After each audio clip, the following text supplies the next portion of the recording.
And a happy what the hell everything. As always, if you dig the podcast, hit subscribe and the Patreon page where a lot of stuff is going on, including funding for the Smitty Learns Irish podcast, the 5-year plan. Patreon.com/we3Smiths. What the hell everything. What the hell everything? Welcome to the What the Hell Everything podcast. My name is Smitty, and I feel like I'm turning ginger. All right, I got a lot of stuff on the podcast, but this is one I really wanted to talk about. I feel like I'm turning ginger. I feel like I got red hair coming in. If you caught the Rock and Roll episode 7 of the Rock and Roll Roundtable podcast, December busted my fucking balls. She's like, yeah, you have your basement pastiness. You're not wrong. You're not wrong.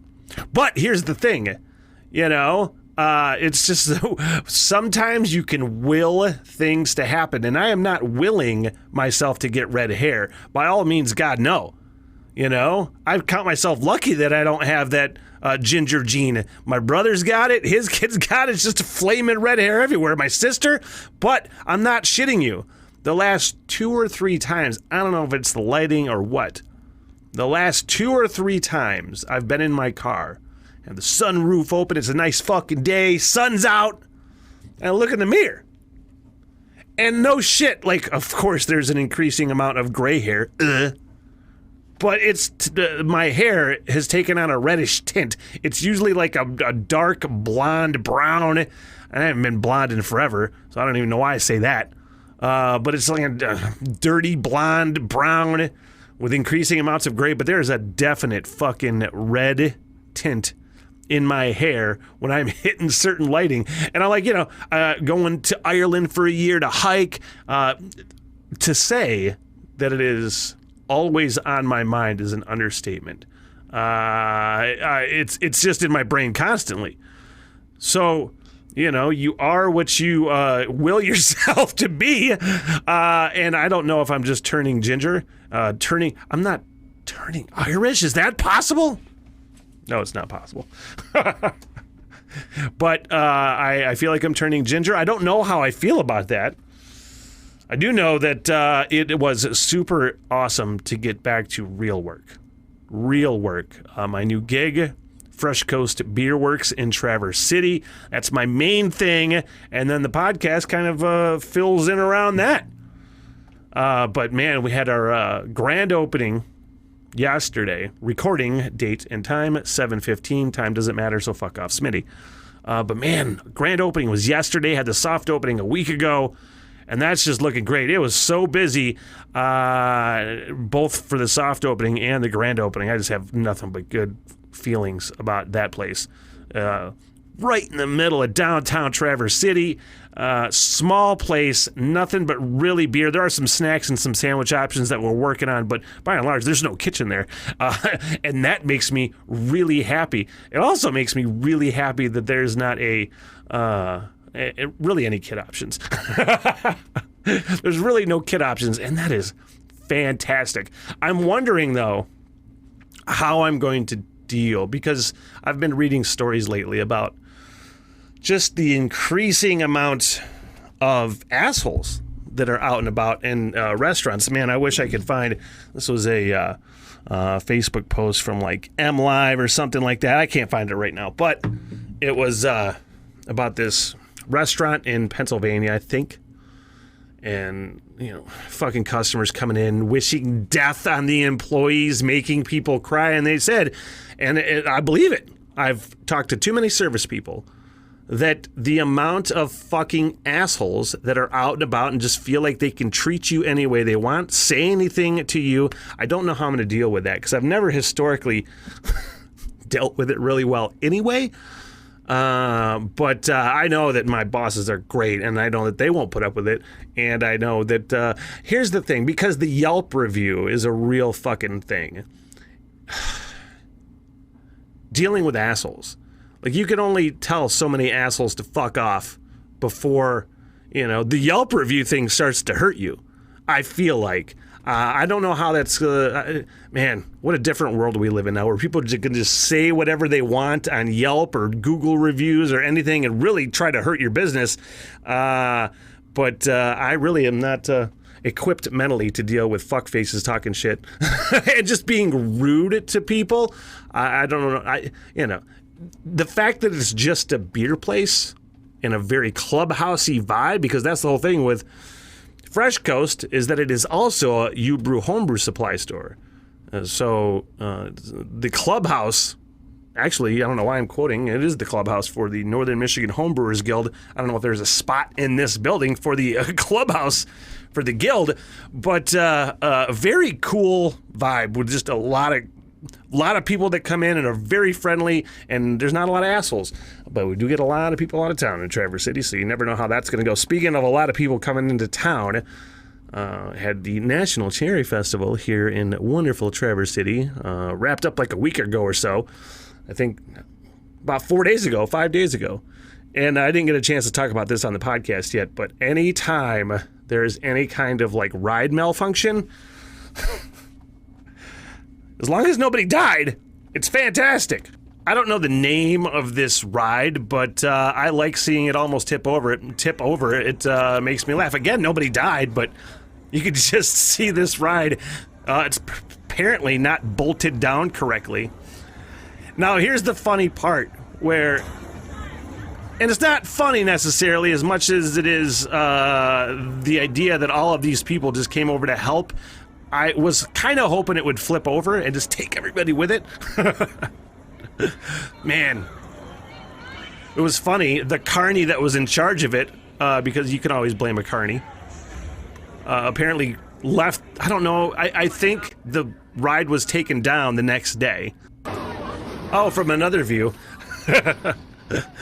It just sounds like a lot of people are going to die, and nobody does, which is why I can get away with laughing about it. I probably wouldn't laugh if anybody was seriously injured or died.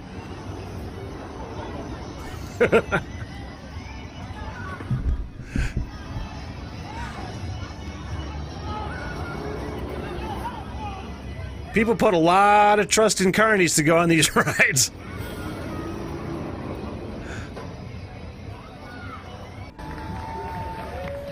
Oh, look at that. They all got off safe and fantastic. Friday morning, the ride was already disassembled. I think it was the next morning. Is that okay to laugh at? I feel like it's okay to laugh at. Anything that happens at the Cherry Festival that makes national news for all the wrong reasons is really fucking funny, usually. Serves you right for coming here. Just kidding. We love it when you come here and give us your money. Except it jacks up all the prices and nobody can afford rent, so thanks a lot. This is a quick story, but I thought it was really funny and a metaphor for just the state of Michigan in general. In Flint, the old police academy was sold for marijuana grow facility, and I think that's really funny. I think it's full circle. Now, the headline on the story is that there were objections to the marijuana grow facility being put in the police academy. It wasn't like a bunch of people that were afraid of the reefer, but it was about transparent zoning or whatever. I don't know. All I know is it's going to be a weed store, and it used to be a police academy, and that's fitting. Staying on the weed news, the legal weed news, I might add, in California. Northern California, is it Mendocino County? There's all kinds of fucking forest fires, wildfires, you name it. It's just like a literal hell in California right now. All along the West Coast, too. But this particular story, July 7th, near Redwood Valley in California, wildfire started by a weed company, Flow Cannabis. The president, Jerem Fawson, said in a statement that an employee was mowing, the blades of the mower struck a rock, caused a spark, and I'm like, sure. I was reading a story about the amount of people that are leaving their jobs right now, and particularly because their bosses are treating them like shit. Now, the name of the story is called The Great Resignation, How Employers Drove Workers to Quit. And essentially, I mean, I could read a couple of quotes from the story. I'll read this one. There are a number of reasons people are seeking a change in what some economists have dubbed the Great Resignation. For some workers, the pandemic precipitated a shift in priorities, encouraging them to pursue a dream job or transition to being a stay-at-home parent. But for many others, the decision to leave came as a result of the way their employers treated them during the pandemic. And essentially, it's exactly what it sounds like. You know, the companies just fucking feel like you should be so grateful to work for them. And that's the biggest problem, I think, with a lot of these service jobs, fucking fast food, retail, whatever, that are having a hard time finding people because they pay shit historically for all sorts of fucking headaches. They were called grocery store workers and such. What is it? Essential employees. Well, they're apparently not essential enough to like fucking pay a decent living wage. So all these people are finding how, I don't want to say easy. First of all, the working from home thing is a real thing that made a real difference. But there's all kinds of people saying, oh, not everybody treats their people like shit. Not everybody expects you to do all this bullshit for this little amount of money. I can make just as much money over here without the extra headache. Or this one has about the same amount of headache, but they're paying way more money. People are catching on. And it's kind of good. It's kind of awesome. It's kind of good. Case in point, fucking Burger King in Lincoln, Nebraska. Nice area. Drove through there once. Burger King, everybody quit at this particular Burger King. We all quit, says the sign. They were nice enough to actually put it on the sign, I guess, but what a fuck you to the management. What was funny is the owners, the management that don't work at that particular store, told the manager that just quit, yeah, you need to take that sign down. And they're like, take it down yourself. When everybody just walks out, you kind of have, it might be you at that point. If I went to go to that Burger King and saw that sign, I would stand up and applaud, even if nobody was there. This is pretty ridiculous. I talk a lot about me on the elliptical, and I'm going, and I got my tunes on the Bluetooth, and I put a virtual hike on YouTube. I hike through Ireland while I'm on my elliptical, or run on my elliptical. In South Korea, there's a COVID thing. They're trying to fight the COVID surge, so they still have the gyms open, apparently. But apparently anything faster than, I don't know how many beats a minute, but for instance, Gangnam Style by, how do you say that, Psy? I think it's just Psy. Gangnam Style is too fast. You can still listen to songs like Eye of the Tiger, Kanye West Love Lockdown, all sorts of fucking songs that I don't know. You can play slower songs because apparently you spit in, too much when there's a faster song. What if you're not listening to music? Do you have a fucking mile per hour limit on how fast you can run on these goddamn things? Jesus, man. It's at the point of ridiculous. All the shit with COVID right now. It's at the point of ridiculous. And I'm not denying anything. I just think there's so much insanity with it that it's hard to keep track. It's hard to really stay invested in because I just want to detach from it. I'm so glad I'm vaccinated. I'm so glad I don't have to wear a mask anymore. And then if I ever get it and die, fucking oh well, at least I know. Just like eliminating faster music will not get rid of COVID. Also, banging does not get rid of COVID. You didn't probably need to be told this. This was actually from a fake government document that was released from the South African government, I should add, a fake document saying having sex for 4 to 6 hours a day is the only way to prevent coronavirus. That's not true. Hey, but if I do die, turn me into a tree or some vegetables and shit. What's that newfangled human composting that I'm reading about right now currently that Catholics, surprise, surprise, have a problem with? Washington, Colorado, Oregon, a couple states that have legalized the process of converting human remains into soil. And just the whole story is about fucking how Catholics just weirdly have a problem with this. I wish more people would just say, shut the fuck up. tired of you butting in on everything.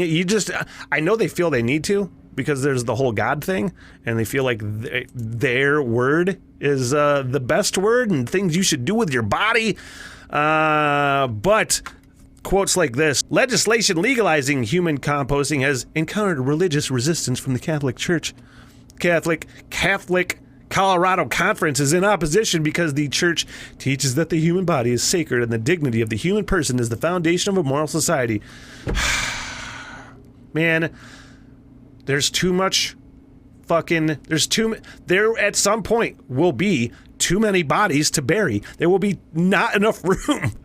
While not everyone shares the same beliefs with regard to the reverent and respectful treatment of human remains, we believe there are a great many New Yorkers who would become uncomfortable at best with this proposed composting fertilizing method, which is more appropriate for vegetable trimmings and eggshells than for human bodies. Just make my ass into a tree. Just put me in a weed garden. How about that? That's full circle too. Staying on the talking shit about Catholics trend, exorcisms are on the rise as, according to a U.S. priest, demons now haunt victims by text. And that's where you lose me. That's where you lose all credibility. The fact that this Catholic priest in this story, name is Stephen Rossetti, Monsignor, is that how you say that? He's worked at a couple parishes in the Diocese of Syracuse, New York for a few years, based in Washington, D.C. now. Him and his team perform up to 20 exorcisms each week. 20 exorcisms. This guy's supposed to be a psychologist. He is a psychologist, a licensed psychologist. Is there a rise in mental illnesses? Because that's not mentioned anywhere in this story. Weird. Let's switch it up. I got a brand new iPhone a couple months ago, excuse me. And I just saw that Apple, on the new iOS version 14.6, they are refusing to display on their weather app the number 69. I mean, I guess I don't know if it's 69 degrees because I can't see it on my fucking phone. It's 68 here, and it's 68 here, and it's 68 here, and it's 70 there. It's 70, by the way, in Limerick, Ireland. But apparently Apple fucking won't say 69 anymore. This is where we're at. Where everything looks like a dick. You can't even say 69. You can't say moist. You can't say fucking all kinds of things. I was having an online discussion with my buddy Brian Pathifer, and there was a meme, and it was this guy who was kind of famous online. I don't know what exactly he does, but he's sort of like a motivational singer and a motivational speaker, not singer. He might be a motivational singer too. Who the fuck knows? But he is the meme is him saying. It says, fuck people, buy the red car. People will say you should have got blue. Start a business. People will say you should have got a job. Get married. People will say you picked the wrong partner. Learn a trade. People will say you should have gone to college. Everyone has an opinion about everything. You'll go crazy trying to please everyone. Don't even try. Listen, smile, agree, and then do whatever the fuck you're going to do anyway, which is great life advice, things I try to live by, including the fuck part. But here's the thing. Why the fuck do you feel the need? I don't understand. I understand some people's problems with the word fuck. But that's like saying fuck. Why don't you just put a you there, you fucking pussies? Do people really get that offended at saying fuck? Do you really get that offended? Is it, I can understand the problem with it being said all the time. I can understand that. It's not for everybody. But still, it is a common way that people talk. And the conversation that I had with my buddy Brian was, he's surprised that Facebook even lets that go. Start banning people for saying fuck. I'm firmly on record as saying that I'm going to say whatever the fuck I want. The internet is not regulated by the FCC. If I ever get kicked off Facebook, then I'll deal with it at that time. But I don't understand because my favorite movies, some of my favorite music, especially from when I was a kid, all said fuck. And the Facebook is like the arbiters of morality. Can't say 69, can't say fuck. I don't know what kind of world we're living in. Hey, remember our old friend DDT? Not the fucking Jake the Snake maneuver, but the chemical. Nobody really remembers it. That was born after 1960, but I remember reading about it in school. Now, apparently, according to this study, that grandparents' generations of consequences of DDT exposure could last a generation. That is the headline on the story.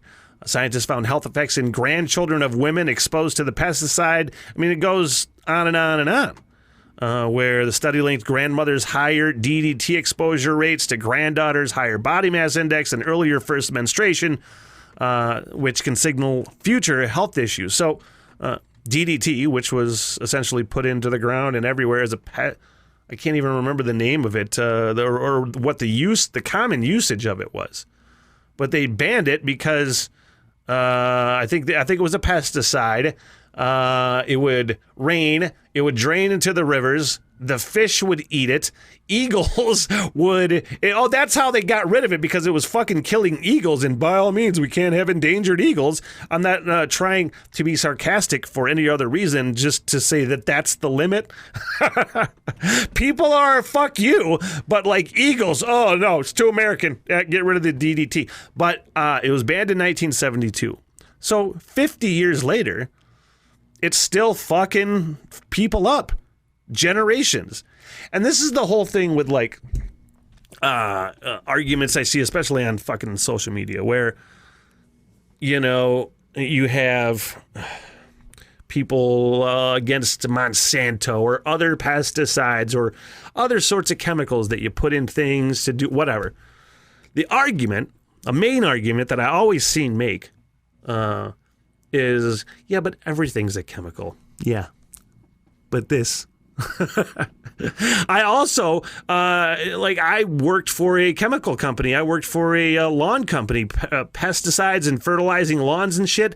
And I got so much shit all over my body and so many skin problems from that I attribute to that. I blame that, even though I don't have any proof. Yeah, chemicals can be bad, though.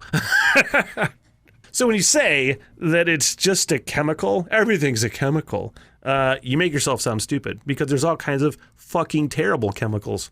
Just like there's all sorts of terrible medical treatments in general, like electroshock therapy. I'm fucking blown away by this story a little bit. Now, the headline, FDA's ban on the use of electric shock devices is overturned in Massachusetts. I honestly fucking thought we just didn't do that anymore. I really thought they just stopped that however long ago. Like, we stopped using leeches. Well, there's still people using fucking leeches, I'm sure. Wonder if they have leech jars in those. These are real things, too. In the Victorian era, leech jars were they were really beautiful. Hey, look at our nice fucking leech jars. That is fantastic. Somewhere, somehow, somebody's still using leeches. They have a leech jar. It's really nice looking. God dang people. Here's why I don't want to go in the ocean. Because I'm not afraid of sharks necessarily. I'm afraid of things in the ocean. I'm afraid of being in the middle of the ocean, drowning. And I don't want things touching my feet. And there are all kinds of shit that'll fuck you up in the ocean.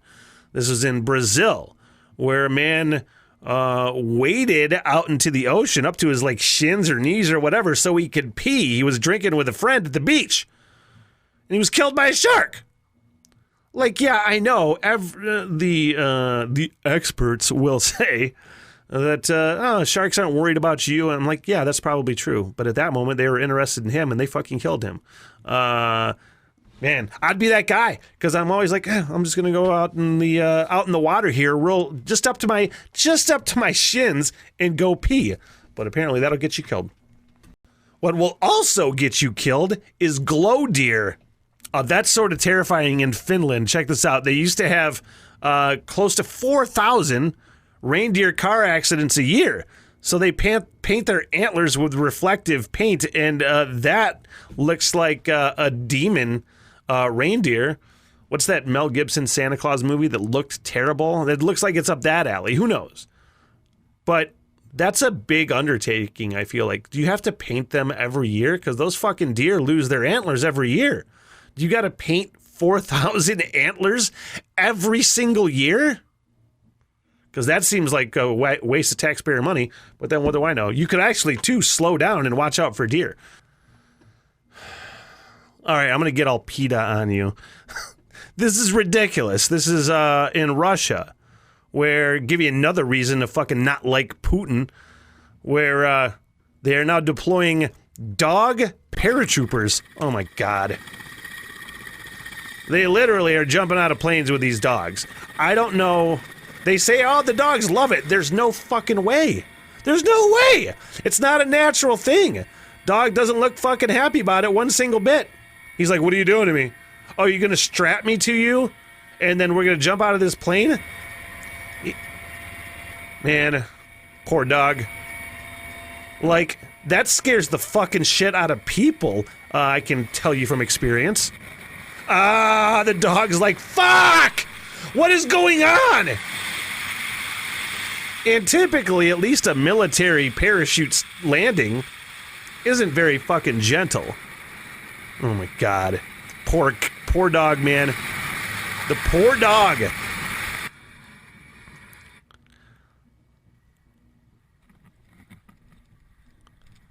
See how heavy this landing is. That's actually pretty good. But that's not a typical landing, at least in the Army. Poor dog. He's happy when you fucking let him go. That's not impressive, Vladimir Putin. You want to impress me? Jump out with a fucking cat. See how you do. And, oh my God, that does it for the What the Hell Everything podcast. Way more coming soon. Got a Friday Night Live. Check your We Three Smiths Facebook page, the Patreon page, patreon.com/we3 Smiths.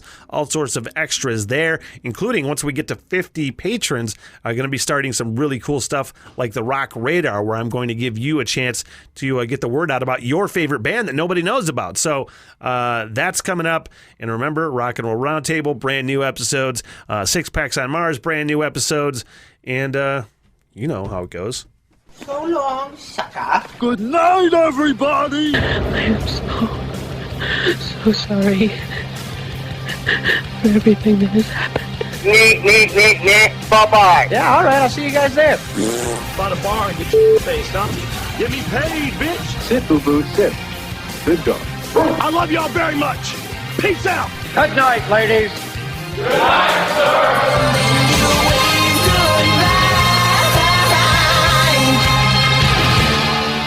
What the hell? Everything!